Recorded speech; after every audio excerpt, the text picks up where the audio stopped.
হয় না, রাহিমার মতো মেয়ে যে কোনো পরিবারের গর্ব। কিসের গর্ব? কার গর্ব? ও কে এই পরিবারের? আমাদের পরিবারের কে ও? আমার রাহুল ওকে মেনে নিয়েছে, মেনে নেয়নি তো?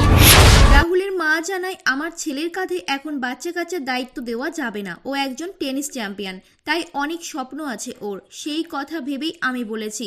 রাহুলের মা ঘরে এসে বলে যে এই মিথ্যে নাটক আমি আর চালিয়ে যেতে পারছি না। রাহুলের বাবাকে বলে ওই মেয়ের হয়ে আমার কাছে আর একটাও কথা বলবে না। রাজীববাবু বলে কনক এসব কি বলছো তুমি? কনক তখন বলে রাহি তোমার পছন্দের হতে পারে কিন্তু আমার নয়। তিতলির মতো যার বোন ওই বংশের রক্ত এই বাড়ির বংশধরের মধ্যে বইতে দেব না আমি।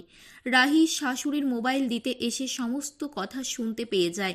রাজীববাবু বলে তুমি একজন মা হয়ে এসব কথা বলছো কি করে? রাহুলের বাবা বলে শুনে রাখো ভালো করে, রাহি মায়ের কোনো তুলনায় হয় না। রাহি মায়ের মতো মেয়ে যে কোনো পরিবারের গর্ব।